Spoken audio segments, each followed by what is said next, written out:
So thank you very much, everyone. This is the Young African Scientist platform. Today, we're going to continue our online course in machine learning, and our teacher for the day is Trustin. And Trustin is going to take us through supervised and unsupervised learning.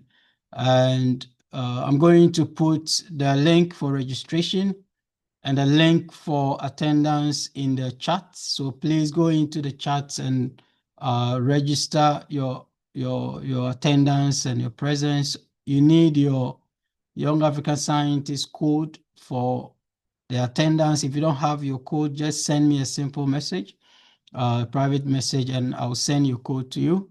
If you don't have your code, you can also use your email to sign up. So please just go into the chat box and sign your presence for us. The attendance is very important because that is what is going to be used to mark for your certificates, to be sent to you. So please take it seriously and always make sure you mark that you were attendant, you were present. So Trustin took a course on the introduction to data science some weeks back. He's back again, and you're in good hands. So I'll pass you over to Trustin, who will introduce himself briefly again, because there are people that might not have been here in that particular lecture, and then he will take over and continue. We will do 1.5 hours of lecture today. So Trustin, please be mindful of your time. You can do the 1 hour tutorial and then 30 minutes practical and coding as you want to do. So let's see how it goes. All right, thank you very much. Trustin, please take over. Thank you, Tiberi. So my name is Trusting. It's a very strange name, interesting enough. And I am from Africa, but I'm based in the US. I teach machine learning, sort of introduction to machine learning, and I have a PhD in computer science. So today, before I start, I just did a quick Google search on how to say hello in different African languages. I know in East Africa you say Jambo. This is Google, so I might be wrong. But I just want to be courteous to everyone and just say hello to everyone. So in South Africa, it's Sawubona, or Ethiopia, I say Salam. Yoruba, you say, okay, this is definitely not Yoruba. Eleo, or something like that. In Igbo, you say Ndeo, things like that. All right. I believe I've said hello to everyone here. So I'm just gonna go real quick into the topic for today. So supervised and unsupervised learning. This is a very common terminology used in machine learning. So what are these things? I like to break things very down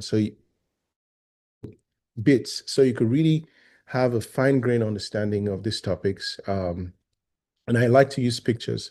I believe pictures tell 1,000 words. And so please feel free to just stop me at any point if you're confused about anything, or just listen and let's enjoy.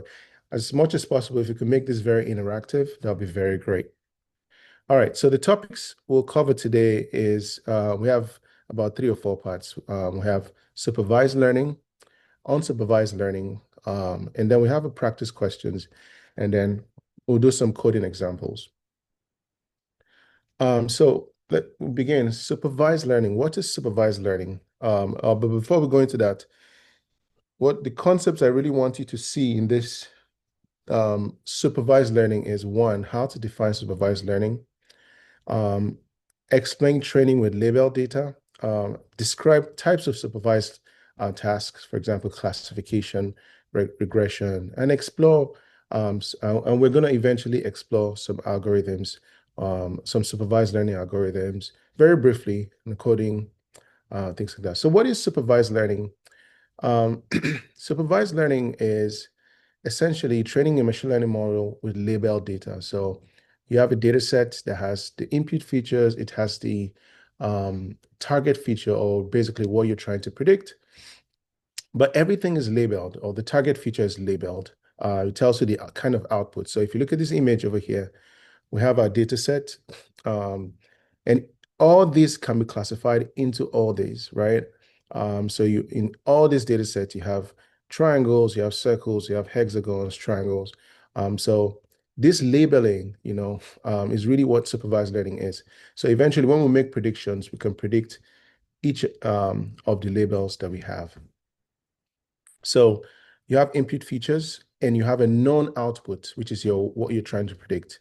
And so the goal is to learn a mapping function such that your input can be used to predict your output. So you have your output that's already labeled. So let's see some examples of supervised learning. We have things like predicting disease diagnosis. So the labeling here is, let's say for an example data set, you have input features, but then you're trying to predict, but then you have a target feature, which is maybe 1 and 0, 1 for sick and 0 for not sick. So that labeling on the Y is really so when we use a machine learning model on that kind of data set, that would say it's supervised learning. Or you want to predict house prices, you have a target feature that provides the prices or numbers for house prices, but then you have your input features. So that's using such kind of data set is supervised learning. So for example, predict a house price, a house going for $1,000. I know if I see a house like this, I definitely want to buy it. But I don't think you see any houses for $1,000. Also, and that type of supervised learning is maybe you in emails.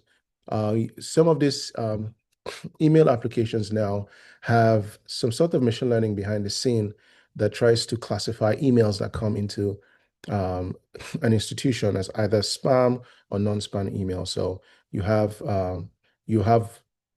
exactly what you're predicting, right? So that's supervised learning. Or we're dealing with image recognition, where you have a bunch of data sets, of image data sets, various images, excuse me. And then those images have labels on them, like cat, dog, or whatever image that's in that form of supervised learning. So this is an example. Classifying emails as spam or not spam, predicting diseases, image recognition, or stock prices. So you already know the labeling, right? So that's supervised learning. Now, what are some types of supervised learning? One type of supervised learning is what we call classification. So in classification, what we're predicting is discrete categories, right? For example, is it an apple? Is it an orange? So we have a data set which is labeled already. See this input has a label apple, things like that. And then we're trying to predict. So we're predicting categories. That's classification. Think of the word class, right? Classification. So you're putting things in classes. So out of all these images, even though we have different shapes of oranges, you can classify all the oranges as orange. You can classify all the apples, different images of apples, but yes, it's still an apple. So discrete categories. So that's classification. Regression, on the other hand, we're predicting continuous values. So for example, you're trying to predict the stock price, things like that. Or you're trying to predict, maybe let's say in healthcare, for example, you're trying to predict um, temperature, so a patient's temperature, or in marketing, you're trying to predict the price of something, or things like that. So just those numeric values that you can't really, that are not specified in classes. So you call those ones as regression. So sometimes regression can be converted to classification as well, where you have your target label, your Y, and then you have a bunch of numbers, and then you say, okay, from this range to this range, I'm going to give it the class of, let's say, for example, low. From this range to range, and give it the class of medium. So when you're making a machine learning model, you could say, okay, rather than making it a regression task where I'm predicting just numbers, I'm going to put these numbers into categories. So that's you convert your regression task to classification task. So I just wanted to point that out. So what are some supervised learning algorithms? Some of the common ones are models like linear regression, where you have in this image, you have on the X, you have a feature, right? Let's say, what feature do I say? Okay, let's say on this X-axis, you have um, um, an input feature, and then on this Y-axis, let's say it's what you're predicting, right? I'm going to show you this image much better in subsequent slides so you could understand what I'm trying to say. You have an input feature and you have what you're predicting here. So you have these data points. So let's say X is 2. For this point here, our Y equivalent will be like, let's say 2 as well. So 2 is 2. Let's say 3 here is 2.1 here on the Y. But in regression, what you're trying to do is trying to fit a line. So the model is like trying to fit a line here such that this line is what we use for prediction. So so in this case, let's say for here is 5. When you go to 5, the model is saying this model this model will tell you the equivalent prediction, right? So if for example here input the X here is 5, the Y here, let's say it's 5 as well. But if you come to somewhere here in this point, when you let's say here is 2. When I come to this line, what does my model tell me? Let's say it's telling me 1.5, but the actual value here is a 2 because this is the data point here. So this is how can you fit this line properly into this data set such that the difference between what is predicted with this line and the actual value, this line can be minimized. So we'll talk about this in more detail. So that's linear regression. And then we have decision tree. So you have your data set, and this data set has different features. So how can you create this tree? So this tree is what we call a decision tree, where each of these rectangular boxes, aside these last ones, are decisions you make. So you have a data set with features. So let's say one of the features is temperature. So one of the decision here is temperature. Let's say, for example, temperature less than 25. If it is, then you go to this side. If it's not, you go here. So here can be temperature greater than 25, something like that. So here is where you make decisions, but this last line here is where you make your predictions. So this last line will be what you're trying to predict. So essentially the idea is you follow from this top, each data point to follow from this top, make decisions, and then this is what will be predicted in the end. So the machine learning process or training is trying to create this tree such that when you eventually want to make predictions, let's say you take a particular input, that input will follow these decisions to the right spot and make that prediction based on this last one. So that's decision tree. And then there's what we call ensemble learning. So for example, random forest, you may have heard of that model before. Random forest is just a bunch of decision trees where you create multiple decision tree, and a combination of those trees is what we call forest. And then the final prediction is here. So each of these decision trees will make predictions based on your data. And then you have what we call a voting classifier. So for example, you go to vote in a country who you want to win an election. So the one that has the most nominations or voting will win. So that's really what this is. So if two of these trees make a prediction and say this particular output, if they predict the same and then one is saying something different, so the voting classifier will go with the prediction of the majority. So that's random forest. Then we have something what we call another supervised learning model called support vector machine. So essentially what this is doing is you're trying to create this line such that you could actually separate these classes very well, right? So you have a class here, class 1, and you have a class 2 here. So this is your data points. It's almost similar to this one, but you're trying to draw a line that could separate each of the classes. So how can you draw this line to maximize the merging or the different the difference or the separation, right? And then each of these points here, you see, we call them support vectors because this is what determines how this line will be constructed. If you can look here, you can see the difference between this point and this line is the same as the difference between this point and this line. So we're using these three, this thing for each class as a support vector. So that's what we call support vector machine. So that's sort of the algorithm for support vector machines. And then we have another type of supervised modeling, which is called gradient boosting. It's almost similar to random forest, but it has a different approach. Now, in gradient boosting is also an ensemble, which is also an ensemble learning. What you're doing here in this case is you have lots of models. Like, so here we have lots of decision trees. Here you could have different kinds of models. But what you're doing is you take one model, you take the training data, you pass it to a model, the model makes predictions. Now, here we have correct predictions, and here we have incorrect predictions. So the incorrect predictions are given more importance, and that is passed to another model, right? That's passed to another model where the model emphasizes or tries to correct the wrong predictions from this first one. And then it makes its own predictions. So the correct predictions are one side.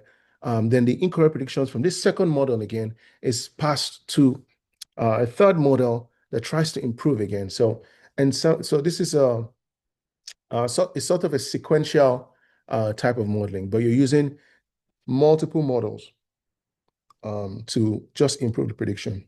So in medical field, one thing I've observed is a lot of the models they've created are using random forest, things like that. So because random forests a lot of times can give you better results and things like that because of the architecture. The same thing applies to gradient boosting models like XGBoost. Those ones give you good models as well. And then we have neural network. So if you look at this neural network image over here, you can see there's a brain image just hidden in the background, or like a watermark for this image.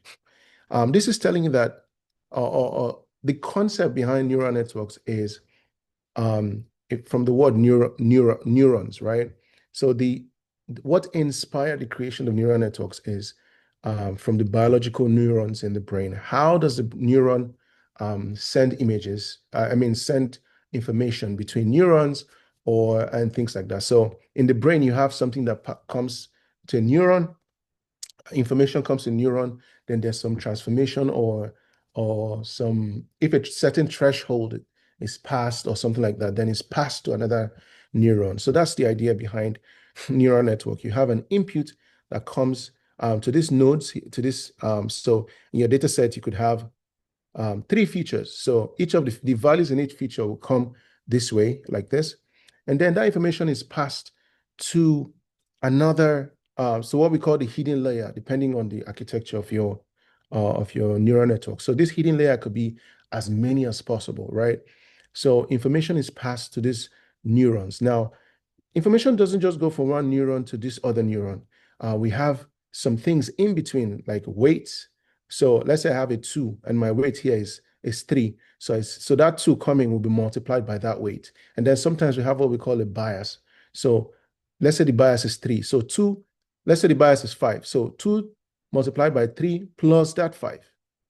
Then that number is passed to this. Then here we have what we call weighted summation. We have two things, weighted summation and activation function. In the weighted summation, what's happening is each of this, so if you look, each of this neural node passes here. This one also passes to this first. This third one also passes to. So each of them are fully connected. So this one passes its information multiplied by the weight plus the bias here. This one passes its information multiplied by its weight here. This one passes information multiplied by weight here. So plus the bias, right? So everything is, we call it weighted summation. So that multiplication, we add all of them, and then we pass into what we call an activation function. The activation function is just to provide some sort of non-linearity. We have different, non-linearity to the information being passed here. And then that information is passed to this one as well. So that activation function, we have things like ReLU activation, we have things like TAN-H, sigmoid, softmax. So that's really how neural network works. I'm not going to go into much detail because this course is very introductory. Now, giving all these models, these are some, this is not everything. Given this information, right? Now, when we have a data set, before we apply these models on our data set, we have to split the data. Like I mentioned in my previous presentation, this is part of data preprocessing. So let's say I have a data set like this with these features and these targets. This is what I'm trying to predict. Now, let's say we convert it to this. So this is the same thing as this. Now, one of the first things we do is to split the data set into training and test set. Our training set usually is about maybe 80% of the data. And then we have our test set, which is usually about 20%. So this X-train for this training is the input features. So remember features, input features from the training set. This is the target feature of what we're trying to predict from the training set. This is the input feature for the test set and the target feature for the test set. Now, what happens is we take our training set and we pass it to a machine learning model, right? So those algorithms, decision trees, linear regression, all that information is passed. Sorry, I just saw a question. Among these algorithms, which one is used for projection? Do you want to clarify a question? I'm not sure I get your question. What do you mean by projection? Okay, so this training data set is passed to this model. What does this model do? It tries to learn the patterns in this data set, right? It tries to understand how does this input impact the output. So it tries to understand that pattern in the data set. And then after a set of this input is passed, a set of this training set is passed, then another set. Another set of the input is passed again. So it's like a continuous thing. So you get the data set passed to the training model, you learn the pattern, another set of data set is passed. So there are different ways. So for example, if I say I'm taking these 2 rows and I'm passing to this machine learning model, the model will learn the pattern in that. Then I take the next 2 rows and I pass. So that one we call mini batch training. Then if we have a situation where we take everything and pass, that's like epoch training. So it's like we're using the whole thing. Then we have a situation where we take only one of this thing randomly. We call that stochastic approach to training, right? And so that is passed, and it's a continuous process. So it's always learning after each thing is passed, always learning. And then we come up with a finalized model. You can see it's black and white here to say, okay, it's just learning. It doesn't really know much, but now it's colored. This is just a pictorial description of how this thing, of what I'm trying to say. So now it has learned the data set very well. So we call this a finalized model. Now, after we create that finalized model, we need to ask ourselves, how good is this finalized model? Is it good? Is it bad? Right? We need to know. We can't just create a model. Imagine you just create a model in the health settings, and then you let's say it's for cancer prediction, and then you just say, okay, I've created this model, and then I go to the hospital. Okay, doctor, you can use it for predicting patients if they have cancer, without any evaluation. So that model will be really not good, or not helpful. So we need to evaluate. So how do we evaluate? Now, after the training completes, we take these are test sets that we kept separately. We take this test set and then we pass it as input to this our finalized model, the model that we trained, right? Now, this trained model is used for prediction. We try to predict this. So this is what I call prediction. So you can see 3 rows here, 3 rows, 3 outputs, 3 rows, 3 outputs. So what I'm predicting is what this model is telling me. These are the outputs. But originally, from the test set, this is the actual values or actual outputs. So we have the predicted output, we have the actual output. So the evaluation is saying, how different is the prediction from the test, right? That's really what we want to use, find out. And to do this, we use evaluation metrics. Sorry, let me just check the chat to see if someone has sent a message. Okay, all right.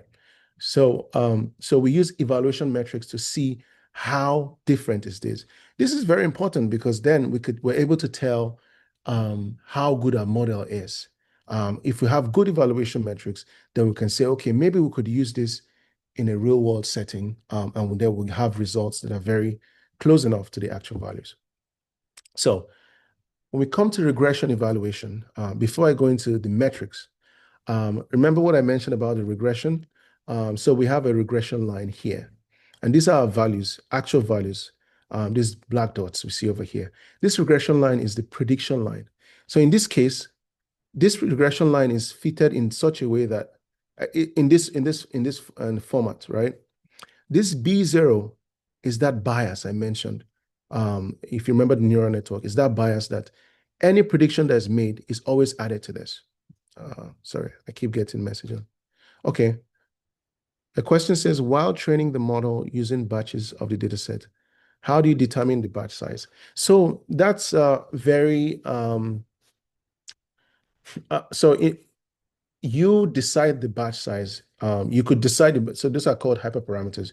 You could say, I want to use a batch size of 2 and things like that. So it's really the batch size that gives you the best result. And also, when you're using a library or one of these machine learning models, they have spaces where you could specify the batch size. So that way you're able to specify. So whichever one gives you the best results. Another question says, among this machine learning algorithm, which one is used for future projection based on current data? So there's what we call time series, right? I didn't put any of those time series models in there. So that one is what you could use for future projection. So things like LSTM, that's one type of machine learning model. And then you have recurrent neural networks as well. So those are some you could use for future projection, if I answered the question. All right, so back to this. So you have this line, this regression line fit here. Now, let's take for this 200, for example. Let's say the actual value when the input is 200 for what we're predicting is 24, right? Now, for this our model, it says the actual value here is 19. So we go like this and we go to this prediction line and it says, oh, no, it's 19. But the actual value is actually 24. So how different are these two, right? Is what we do in our evaluation process. So we take the difference between the actual value and the predicted value. And then we'll do some transformations and things like that. I'm not going to go into much detail. But then just that actual minus predicted in regression space, right? These are some of the evaluation metrics we use. So things like mean absolute error. So if you look at this yi here signifies the actual value. Y I hat here signifies the predicted value. So what is the difference between these two? And then we sum it. So for each of these data points, we calculate this. So we have 1 to n. So n signifies the number of data points.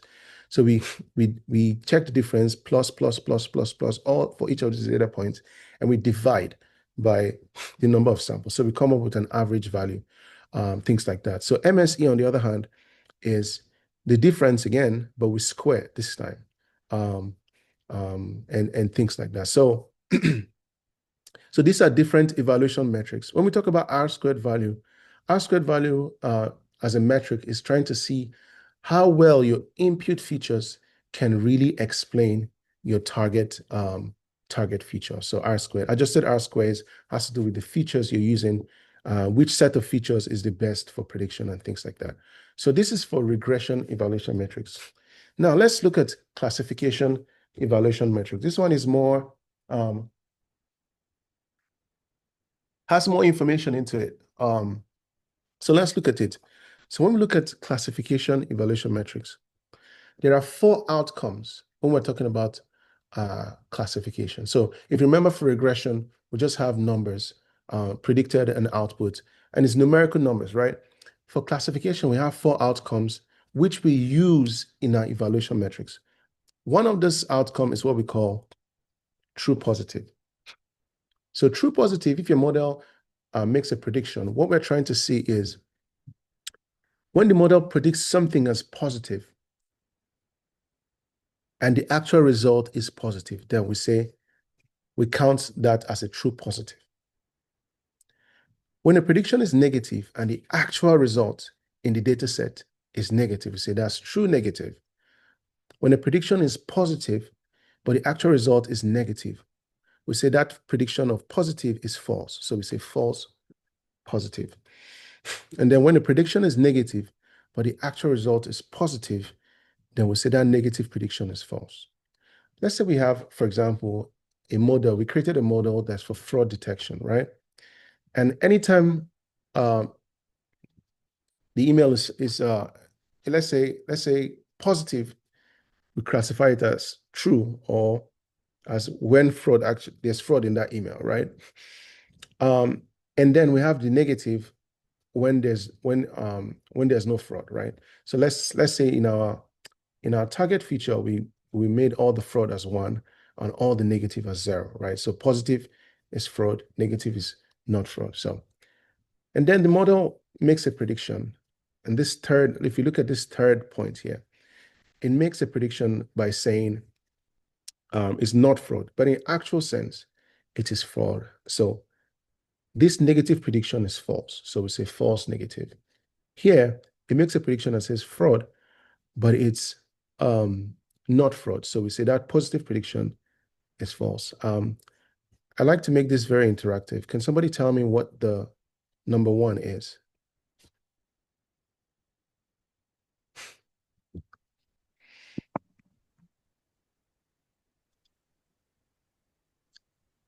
True negative. What? True negative. True negative. Thank you. True negative. Thank you. What about number 4? True positive. True positive. Thank you. True positive. So these are the 4 possible outcomes in a classification model. Now we use this in different ways. So one of the ways we could see is, or one of the visualizations used in classification is confusion matrix. In this confusion matrix, basically a table where we have predicted values here or actual values. Sometimes you have a predicted values at the top and actual, but here you could see on this first row here in this image is positive prediction. So when it predicts positive and is actually positive, we say it's true positive. When it predicts positive and is actually negative, it's a false positive. When it predicts negative and is actually positive, it's a false negative. And lastly, when we predict negative and it's actually negative, excuse me, we say it's a true negative. Now, how do we use this? Now, we have a couple of metrics. I'm just going to highlight some here.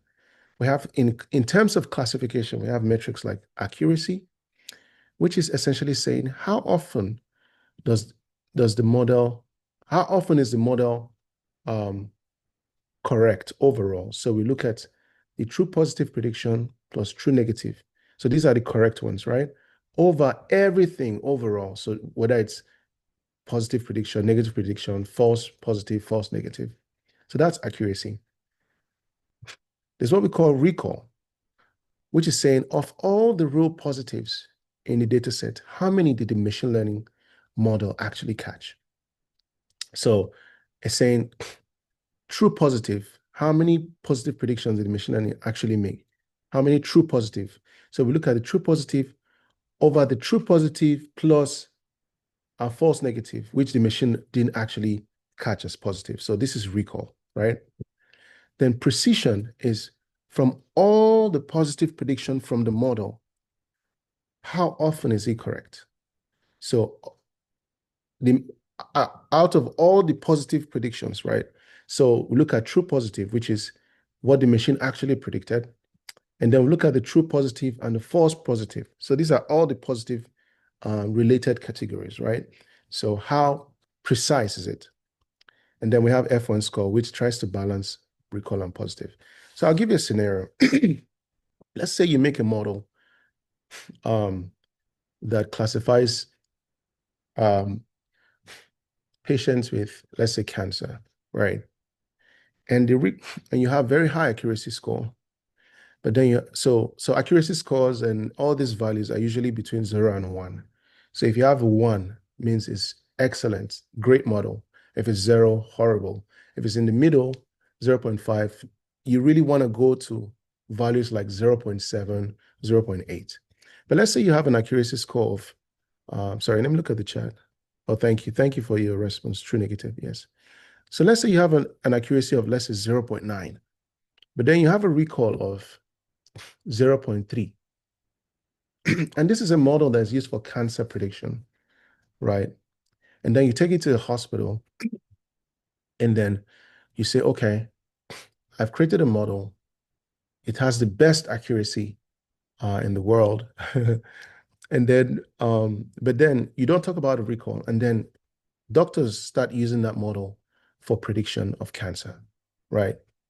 Now, you see that out of all the patients that are actually, let's say when a patient has cancer, you call it positive, and not cancer is negative. So out of all the positive predictions, there's a tendency for the model, if you have low recall, to classify a patient that actually has cancer as not having cancer because you have a low recall. And that's very detrimental, right? That's very wrong. So you might say, oh, this patient, the model might say, maybe they take their information, their blood, whatever details, and then the model makes prediction and say this person doesn't have cancer. And then the person goes home and tells everyone, oh, I don't have cancer. I'm good to go. But they actually have cancer. So you can see that accuracy is a good metric, but you need other metrics as well to be able to determine how useful that thing is. Now, in certain contexts, like maybe health spaces, you can see that things like recall and precision are very important, right? Generally, these metrics are important overall, but in things that have to do with life and that are quite dangerous, you want to make sure a model meets all the evaluation metrics well enough, right? But if you're looking at spaces like maybe you're predicting house prices and things like that, accuracy might be good to go. Recall is good. It's good to have everything overall. But depending on the context, you can emphasize certain metrics. Is that clear? I just want to, before I continue, is that clear so far, everyone? You can just give me a thumbs up if you feel like it's clear. Okay, thank you. So let's see an example. This is so this is a confusion matrix created for let's say a random prediction. Now we see here, and these are confusion matrix. This is predicted, this is actual. So it predicted positive and actual positive, and it's only 5 of those, right? It predicted positive, but it's negative, 10 of those. So we did a bad job here. Predicted negative and it's positive, bad job here as well. Predicted negative and it's actually negative, in a high range. So this is good. Now, how do these outcomes are combined? So here, if you look at the accuracy, if you add true positive plus true negative, so 5 plus 70, 75 plus everything here, which is about 100. So this is 20 plus 30 plus 70. So that's 100. So you have 0.75 as the accuracy. So it has high accuracy, but you look at the recall, 0.25. So out of the positive prediction, it only got 5, right? 5 correct. So this is not really a good model and things like that. Precision as well is low. So a lot of publications and papers, a lot of them just use accuracy as a metric and they make publications. But it's also good to have good recall, and good precision. Let's look at an example. So in this case, in this context, I'm just showing you what we call binary outcomes, right? Just positive, negative, positive, so 1 and 0. We can have a situation where what you're predicting is 3 values, right? Excuse me. So you have your predicted, you have your actual. So in this case, we have fever level, right? Low, medium, and high. So we have 3 outcomes. So low, medium, and high. Now, if you look at this, the model predicted low, and it was actually low, and 28 times. So this is good. If you look at the overall here for low is 30.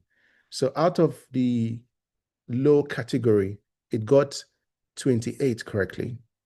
And then all these other ones don't matter. So here it's predicting 2 as medium, when in actuality it's low, right? So 2. So in this case, it predicted the medium as 14, and actual is it predicted medium and actual medium 14 times. So medium here is 14. So this is good, right? Because it got everything in the medium category. Here I predicted high 25 times. And I predicted high, and it was actually high, and it got it 25 times. So it is good. So this is a really good model. If you eventually calculate it true positive, if you eventually calculate the accuracy, recall, and everything, you have very high values, right? So this is an example of a good model. So this is non-binary. This is more than one category. And then this table, this coefficient matrix can be really high for, let's say, 5, 6 categories. Now, I want to talk about this because we talked about evaluation. After you created your model, how can you check if it's good and things like that? Now, during the machine learning training, right, how does it learn that pattern? How does it come up with the finalized model? Remember I mentioned about it's learning the pattern during the training. So the process of that learning is what we call optimization, model optimization. So let me give you an example. Let's say you have a model. So for example, linear regression model can be written as a math formula where you have your prediction is equals to the input times the weight plus bias. So in linear regression, you could define something like this. For example, let's say you create a model, a linear regression model that predicts salary of a person. This is the input here in the data set. One of your features, your input feature is is, let's say, experience. So how many years has that person been working in that company? Let's say, for example, this is how much is being increased every year. And this is the base salary. So when you just start working for the first time, your base salary is a particular value. So let's say for the first year, right? So the experience is 0. So 0 times this will be 0. So the first year, you just have your base salary, right? For the second year, then you talk about the increment per year times, let's say, second times 2 plus the base salary. So this is how you can really define a linear regression model in this form, where you have prediction equals to input times weight plus bias. Now, during the training to learn those parameters, what the model is trying to do is to identify the best weight and bias. That's really what the model is trying to do. It's trying to identify the best weight and bias such that when you multiply that weight by input plus the bias, you get a prediction that's very close to the actual value, right? If you remember correctly, you get a prediction that's very close to that, right? One of the very common approach is what we call gradient descent. I'm not going to go into in-depth of what this means, but gradient descent basically helps you to identify the best weight and bias such that the cost or error between the actual value and the predicted value is reduced, such that when you make predictions, the prediction is basically the actual value or very close enough to the actual value. So that's how gradient descent is. So how does gradient descent work? Is let me show you this image. You have your cost over here, right? And then you have your weight, which is what you're trying to optimize, right? So you have this formula here, this prediction formula, or this, or one of prediction formula. You take actual minus this prediction, and then you take you apply what we call differentiation. What differentiation is trying to see is how the cost changes with respect to, let's say, weight. In this case, let's say I start with weight. I could optimize both weight and bias. Let's say, for example, just in weight, in this two-dimensional image. So you really want to reduce the cost. It starts from 0, goes up. You want to reduce the cost very low. But in process of reducing that cost, you want to identify the weight that gives you the lowest cost. So if I select a weight here, right, this is not the minimum cost, right? But if I come to this point here, at this weight point here, this is the minimum cost, right? So if I take this weight, the value, let's say is 5, and I put this weight here, each time I pass an input and multiply by that, plus the bias, I get a very good prediction that where the error is very minimal. So gradient descent is just an approach to sort of identify step by step. It takes small steps to identify where the cost will be minimum. We call this the global minimum. Sometimes it could be the local minimum, but we call this a global minimum. So that's really gradient descent. Do we have any question before I continue?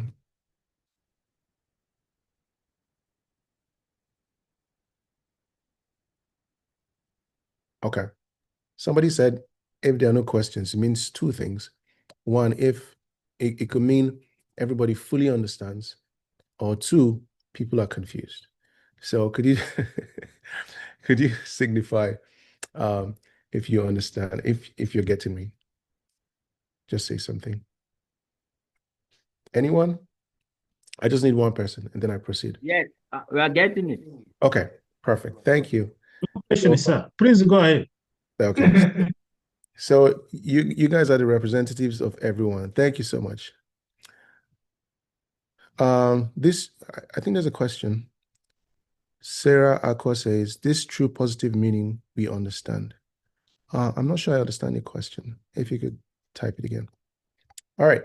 So what are the advantages? So we'll be talking about supervised learning, error metrics, and things like that. What are advantages and limitations with supervised learning? One of the advantages is we have high accuracy with good data. So because our data is labeled, the machine learning doesn't really have to struggle to understand the structure of the data. It just needs to learn ways in which it needs to optimize the weight and bias. So we have good results. Another advantage is we have lots of methods that could be understood, well understood methods out there. These models like linear regression and even the error metrics. So there's a huge body of research that have done that. So there's something for you to just easily use. A limitation or disadvantage is it requires labeled data. So imagine you want to make a prediction on a robot where it's going to move next. But then the kind of data a robot will give you, or let's say a drone, for example, that's moving, you want to predict where it's going to move. So the kind of data that drone is going to give you is maybe from the sensor on that drone, it will give you data. But that drone is not going to label the data for you, right? The data is just going to be coming a stream of data. Now, the onus is on you to label that data. So the process of labeling so many data can be really costly. I think in my first presentation, a research was conducted, and what I mentioned was, in fact, in companies, it's only probably about 20% of their overall data that is labeled. So Labeling can be costly, so that's a disadvantage. Also, when you train these models, right, they may overfit. So there are two things in machine learning. There's underfitting and there's overfitting. Overfitting is when your model, during the training, it understands it very well, understands the data very well, the patterns. But then when you take that model, that finalized model, and you use it on your training set, you see that the model, when you evaluate, you have very poor error metrics, right? You have very poor evaluation metrics. So we say that model overfitted on the training set. That's why it's performing poorly. Then there's what we call underfitting, is when your model the model you create doesn't really understand the training data very well. And so it underfits, it's restricted. It doesn't really do well on the training set, or it doesn't really study the training set very well enough. So that's underfitting. So there's a dichotomy of both underfitting and overfitting. Now let's go to unsupervised learning. We just learned about supervised learning. Let's look at the space of unsupervised learning. The learning objectives here is for you to be able to define unsupervised learning, explain training without labels, and describe clustering, dimensional reduction, and we'll look at an example. But first of all, what is unsupervised learning? So the opposite of supervised learning is unsupervised learning, where you have your data sets, but it's not labeled. For example, like I mentioned in the drone data set that's been passed, if you just collate all that data like that without any labeling and things, and then you create a model that uses that data just by itself, then that's unsupervised learning. And in this case, what the model is trying to do is it takes this unlabeled data, you pass it to a machine learning model, and then it tries to understand the patterns by itself from that unlabeled data. So if you could see here, we have this data that is not labeled. We have onions, we have pepper, and I don't remember the other names, but the model, this is passed to a model, and the model is able to categorize these things into different clusters, as you can see over here. So no labeled outputs. The goal is to find the hidden patterns of structure in this data. It learns representation of the data. Now, there's examples of unsupervised learning. One, real-world examples. Maybe you have a data set from a hospital. No, from a mall, a supermarket, and you have the behaviors of customers that come, and then you just get that data and just pass the machine learning model, and then it tries to segment these customers into categories, right? Sorry, I think someone is writing on the write-up. So that's an example of unsupervised learning. Let's say you have a huge body of data of documents, and you want to segment these documents into different topics and things like that. So that's an example of unsupervised learning. For those in the medical field, you have this gene information, and you want to categorize the genes into different categories using a machine learning model. That's unsupervised learning. And again, dimensional reduction, where you have a data set that has so much features, input features. Let's say sometimes you have data sets that have like about 2,000 features, and then maybe one or two, maybe one target feature. So putting that in a machine learning model, especially when you don't have a really good system, can affect your computer and things like that. So you want to apply dimensional reduction to only select the most important features. So that's what dimensional reduction is. And so when you do that, you could make predictions much easier. Those features you eventually select, you could create new features that are just a combination of the actual features from 2000. So you create, for example, a feature that could represent multiple features. So that's So things like PCA are some examples of dimension reduction.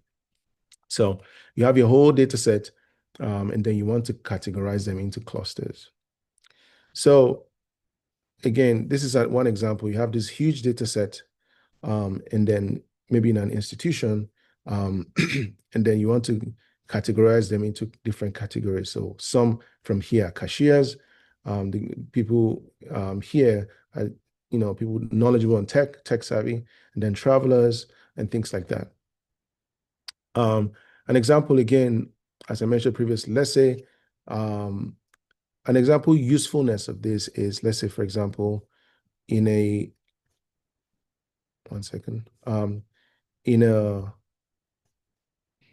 in a supermarket, you have large data in a supermarket with different behaviors. And as the owners of the supermarket, you want to understand your customer behavior. You want to identify the best customers in which these customers will give you the best, will give you the most money, right? So let's say it's an online store and people are usually buying things and all that, and you want to create an ad or advertisement that's targeted, right, to certain customers so that those customers can buy more. But you want to target those customers that spend the most money in your store. So this is one useful application of unsupervised learning. So you get your whole data set, and then you cluster patients. This clustering that's been done is done by the machine learning model. And so you identify the best customers who will buy products that will give you the most money, right? And so after you identify, there's so many applications. Like I just mentioned, you could create targeted ads. You could reach out to those people to invest more, to buy things more, and things like that. So, so this is examples of unsupervised learning. Now, an example type of unsupervised learning is when we use clustering. An example algorithm is clustering algorithms, where we group, similar data points. For example, things like k-means clustering. So the k here identifies the number of clusters, right? Or centroids. So we can see this whole data set. When we apply k-means clustering, we have, in this case, we have 3 clusters, green, red, and blue. So this is the k in this case will be 3. So 3 clusters. So this is an example model, k-means, or also called k nearest neighbor, KNN too as well. So k-means clustering. Then another clustering algorithm is what we call hierarchical clustering. This can be better visualized using a dendrogram. You can see from this hierarchy, you can see E and F are very close to each other. So they have, so this is just seeing how similar these points are to each other. That's what the clustering does. So E and F are very similar to each other, as you can see, the closest amongst all of them. So they're here. You have high similarity, right? Then E and F to D, the distance again, similarity is small. So E and F and D are clustered together. Then then A and B are also close. So the distance between EF and D, or EF, D, and C is not as high as the distance between A and B. So you can see A and B are very similar to each other. So you can even see that A and B is lower than EF and D. So the distance between A and B, or similarities, is much more closer compared to EF and D, right? So you see it's here. The higher you go on this dendrogram is how dissimilar they are. So A and B, E and F and D. So E and F first, then A and B are more closer, then EF and D are closer, then EF, D, C are, that's the next level of similarity, then everything together. So this is an example of hierarchical clustering. So you could do this with machine learning as well. Then we come to dimension reduction, where we reduce features and then we keep the important structure. So We look at algorithms like PCA, where you're reducing the dimension from, like I mentioned, 2,000 to just a few.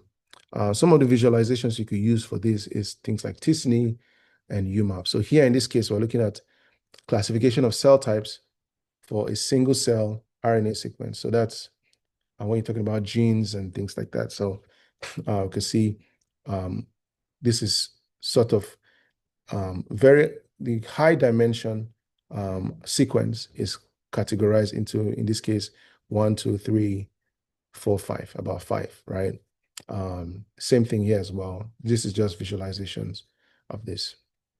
So how do we evaluate clustering algorithms? So there's really so there are different approaches. It's not, compared to supervised learning, it's not as defined, or, it's not, there's a lot of research going into that, but I just highlighted two common approaches. So there's what we call silhouette score, right? It essentially looks at how great the separation is, how great the clustering is. So you can see 0.58 here. But if you look at here, you can see, for example, blue and green are put in the same cluster. So these black dots are called centroids, right? So blue and black are here. Blue and purple are here. But if you look at this one, you can see every category.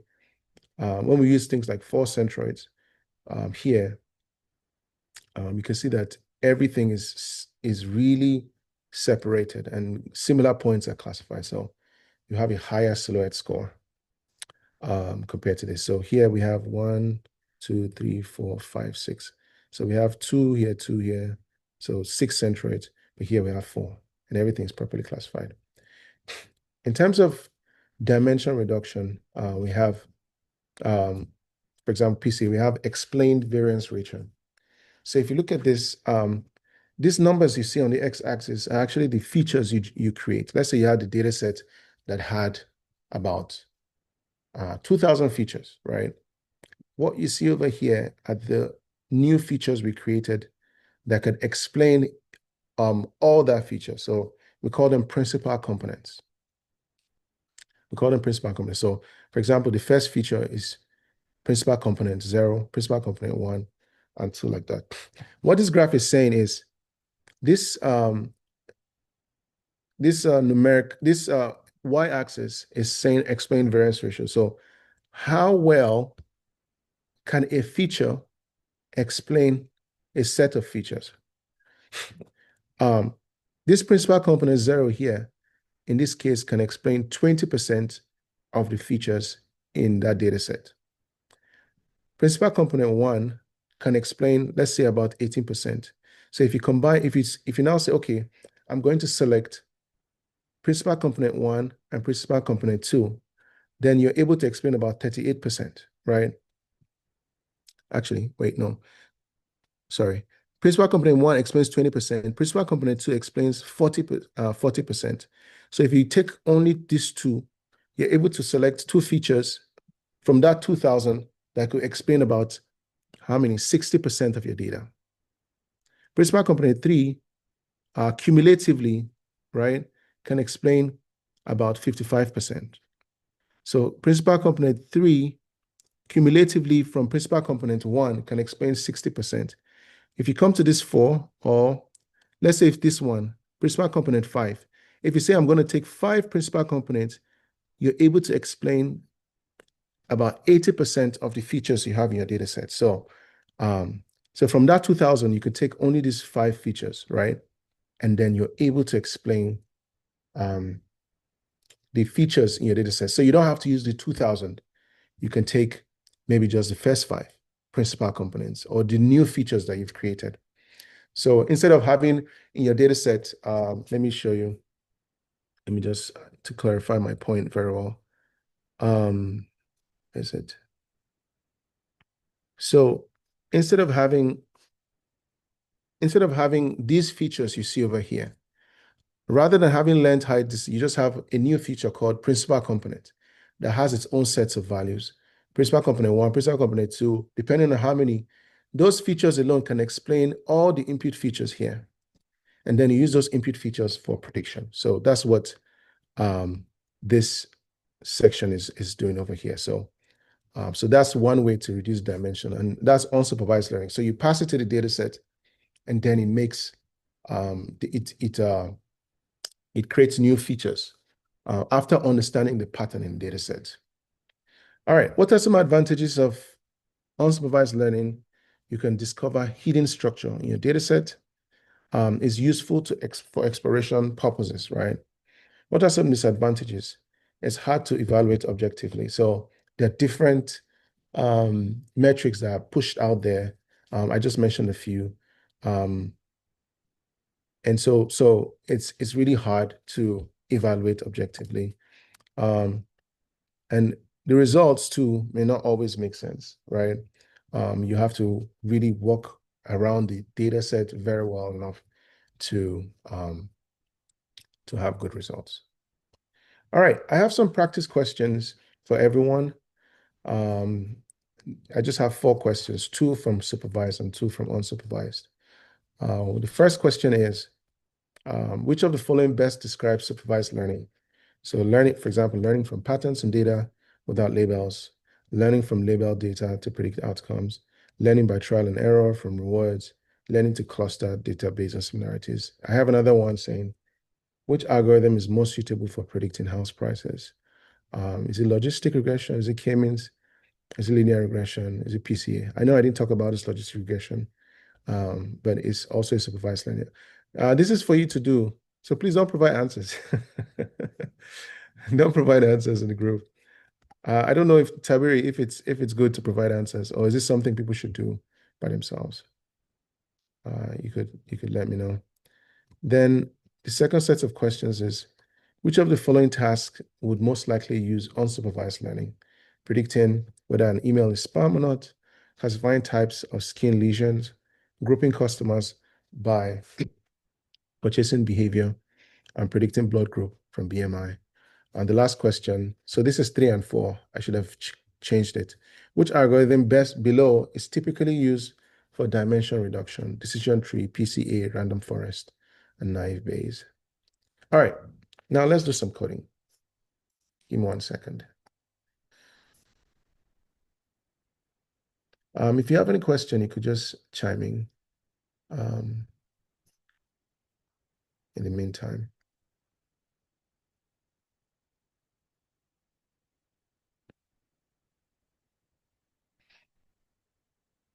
Okay, so I did some coding.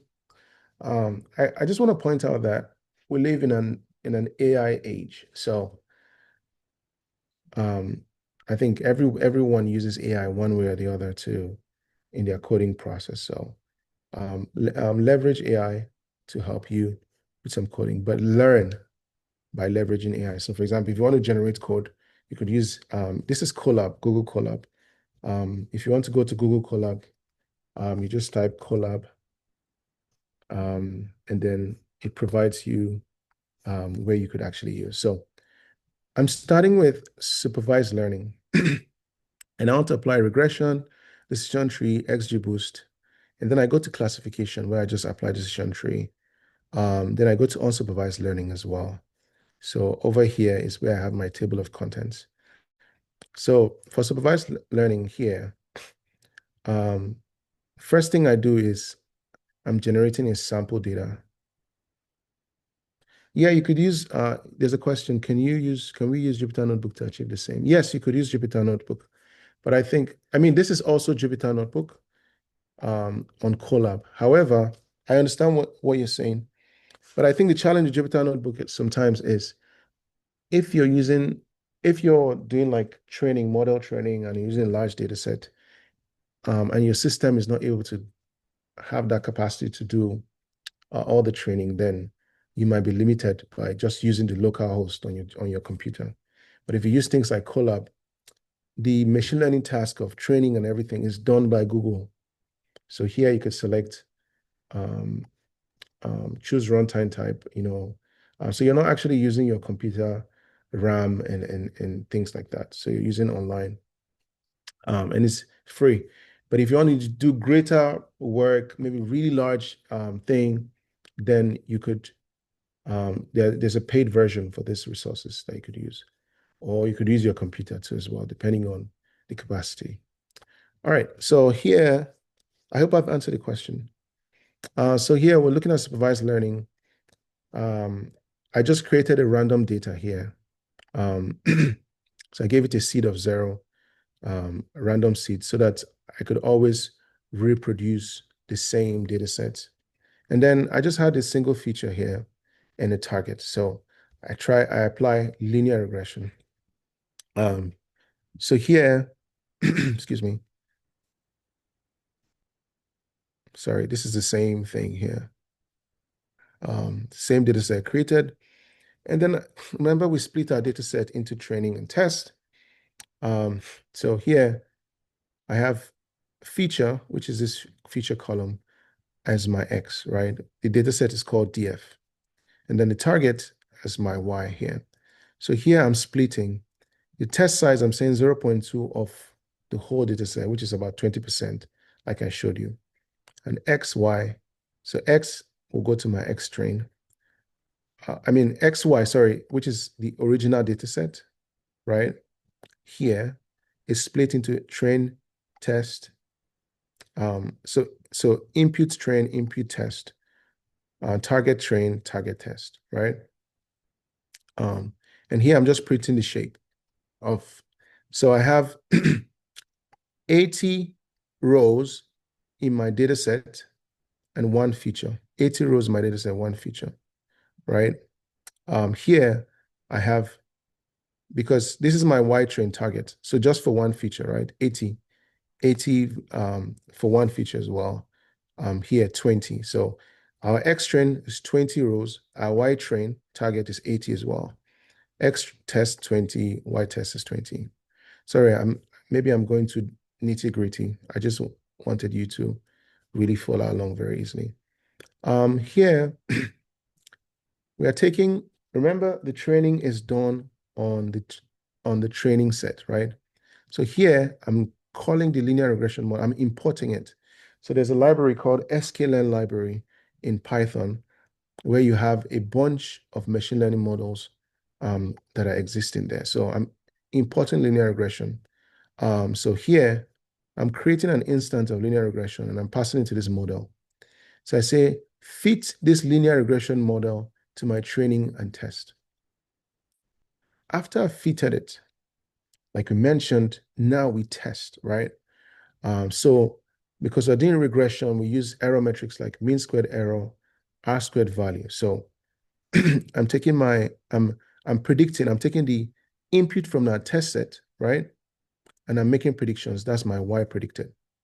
If you remember the image, maybe I go back to that image so you could see, so you could follow easily. 1 second. I just want to find it. So remember, error metrics for regressions, MSE, MAE. I believe this is it. No. Okay. X test, Y test, right? Test, input, test, output. The training, we use X train, Y train, and the prediction, we use X test, Y test. So we take the input of this test, pass here, and make prediction, and then we compare it to the Y test. So if I go back to my code, somebody says, I wish you drop the collab link here just to appear on the same page. Okay. Let me drop the collab link. I'll probably need to make a new copy so that you could just get the copy and do your trial and error, and you could always fall back. So my apologies. I'll post the code. I think I'll send it to Tabiri and he'll post it so you could use. So our Y prediction and our Y test. Y test, Y prediction. So these are the actual values. These are predicted values. So I'm trying to calculate the mean squared error between these two. And I'm trying to calculate the R squared value. Now, when we do our eventual evaluation, we can see with the mean squared error, I have 0.9. So this is really good. Our R-squared value is 0.65, which is average, somewhat good. But what this is saying is our input feature in this data set can only explain the target the target feature 65%. That's what this is saying. So you may want to improve on that. You could do things like transformation to your input feature and things like that. Here I visualize the results. So if you look at the feature, so feature when it's 0.525 is maybe around 1 here or about 2, right? And this is a regression line that has been fit from this linear regression. And so this is what I was showing you. So these are the actual values and these are the predicted values. So if you look at our R-squared value, 0.65. So maybe there's a way we could modify the slope of this graph and the bias of this graph so you could have, so this input feature can explain this target very well, as close enough to these actual values here. All right, let's look at decision tree. I use the same data set, XKLearn again. We're importing decision tree regressor, and then we're fitting it on the training, right? And then we evaluate the value. So we're using decision tree regressor. This decision tree can be in two forms. It can be decision tree regressor or decision tree classifier. So here I have an MSE of 1.3 and R-squared value of 0.5. So it actually did worse compared to linear regression. But that's understandable because the way the data set was constructed, in my head, I'm thinking so X is any random value times 2, and Y is 4 plus 3 times X. So this is the equation, plus random here as well. So there's some sort of mathematical definition, and a lot of publications in that mathematical prediction space use linear regression. So linear regression, I'm not surprised it's performing really well here. All right. That was regression decision tree. XGBoost is another model. It's a gradient boosting model. And I made predictions with this. It had bad performance as well. So these are some of the trial and error techniques you see or you apply, and then you select a best prediction, right? So far, our best prediction is linear regression. Now, in the classification space, I created a data set because that was regression. Again, let me highlight the difference between regression and classification. If you look at regression, look at our target values. These are not into categories, right? It's just numeric numbers here.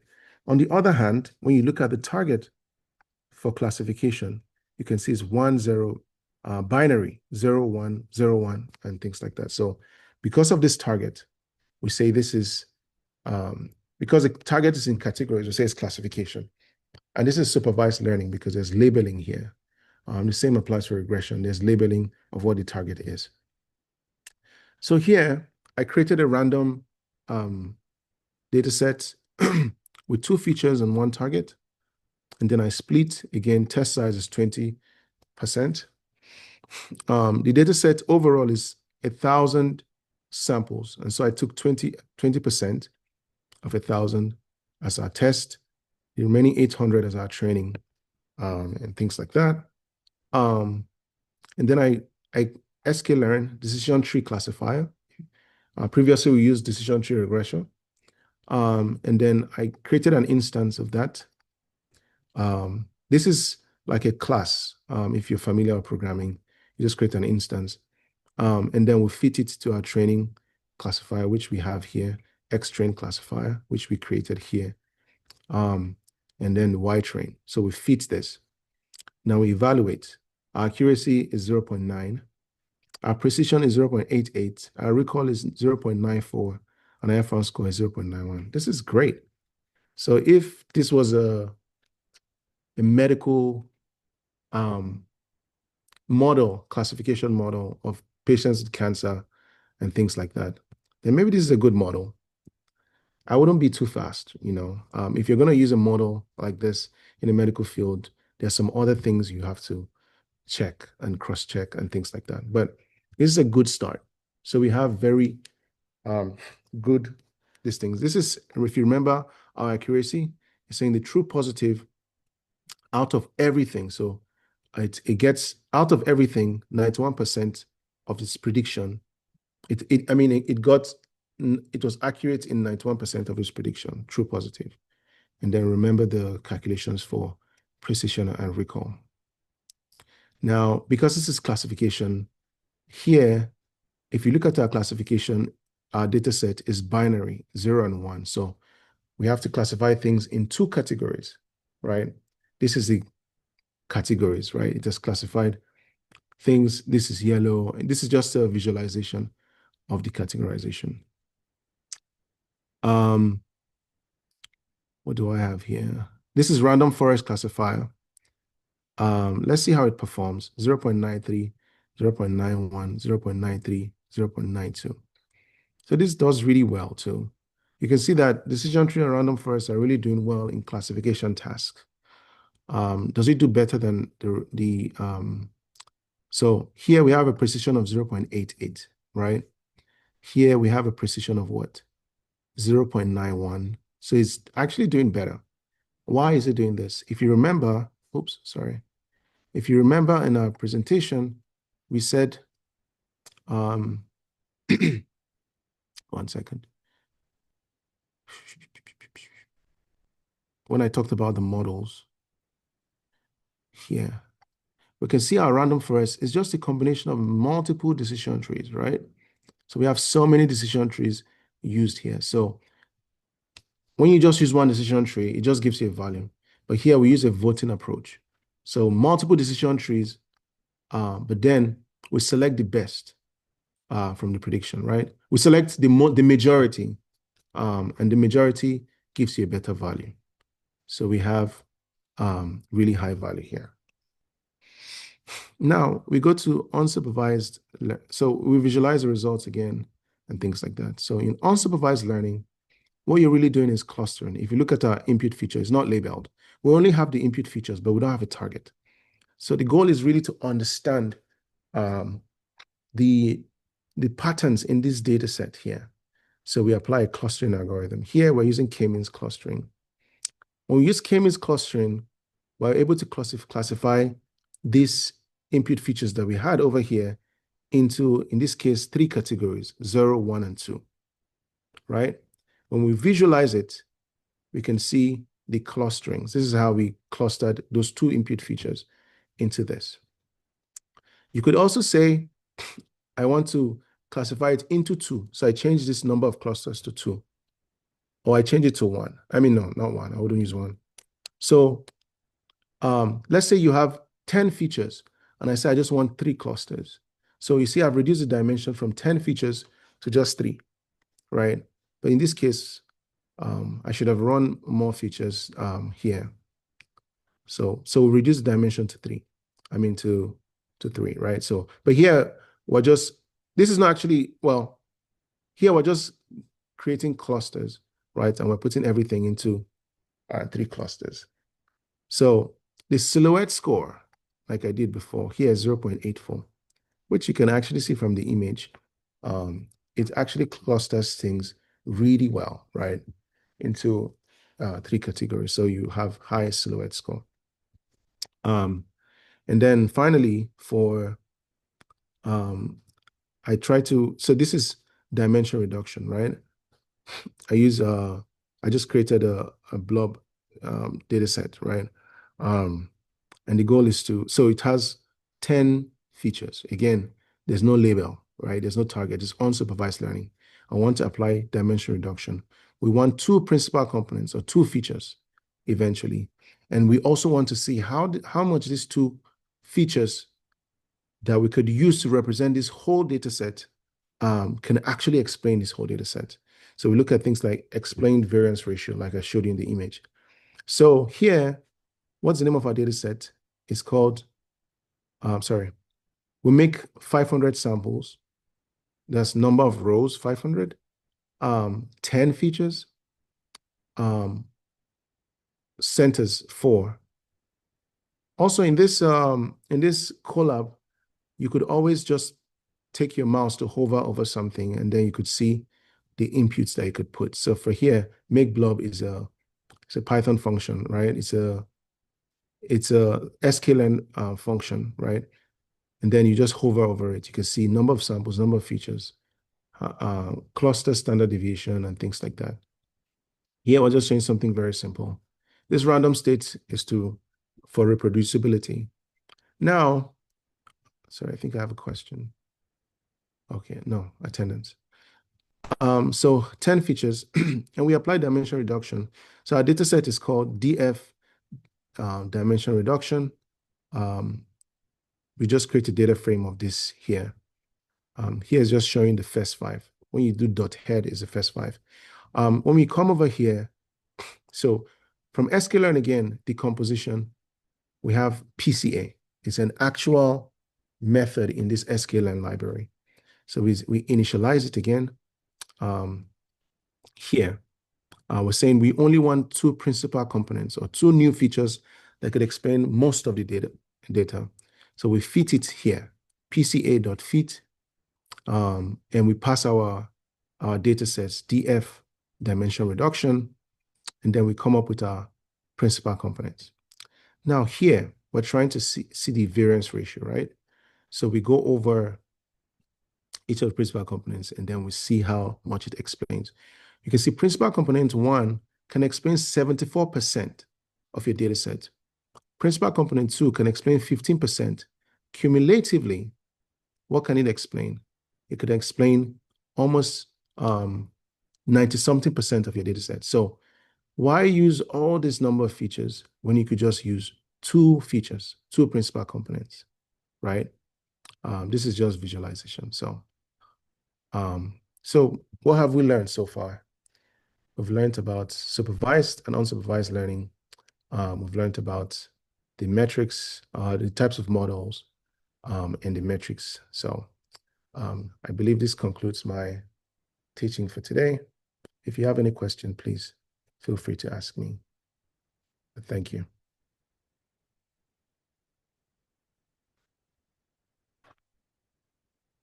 Yeah, that was quite a tight one. Yeah, so if you have any questions, you can ask Trustin before we call it. And I think you agree with me. This was a wonderful presentation as well. And we thank Trustin for that wonderful presentation.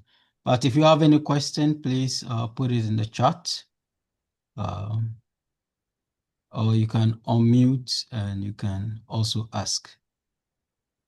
All right, I think everybody is satisfied. And if you have any question, please contact us. If you have missed any of the videos, please go watch it. And then there are a few questions in there, answer them and send them to us to mark your attendance. So if there is nothing, then thank you very much for joining today. Next, on the 31st, next week we are not meeting. Next 2 weeks we'll be meeting. But on the 31st, we are going to have Professor Gibisa, who is a seasoned professor, won a World Food Prize Award in the US by the Biden administration. And he's part of the World Food Prize, World Food Organization at UN. So he's quite a seasoned professor from Ethiopia. We're going to have an interaction with him on the 31st of October. I'm going to post information with regard to this to everyone. Let's all prepare for that date. And he wants to just have a chat with us and just talk with us. And we can ask him whatever question that we have. And we are also going to interact with him to draw as much as we can for our own professional development as well. There are a couple of questions in there. Is the Google Colab free or limited? If you want to do normal things, it will be free. But if you want to do heavy things, then you have to subscribe. How are the answers submitted? Please just email the answers to the Young African Scientist email, or you can contact me on WhatsApp and send it to me. But the Young African Scientist email is opened and you can use it. That's yaslinkup@google.com. At gmail.com. So yaslinkup@gmail.com. You can just send the answers there. And so we'll be glad to have Professor Givisa, and like Professor Willis Soboyojo, he is also a seasoned professor, and it will be nice to have him around. Please, can you add me to, all right, I've taken your number. I'm going to add you to the WhatsApp group. All right, thank you very much, everyone, for sticking around and for being here. God bless you, and see you next 2 weeks.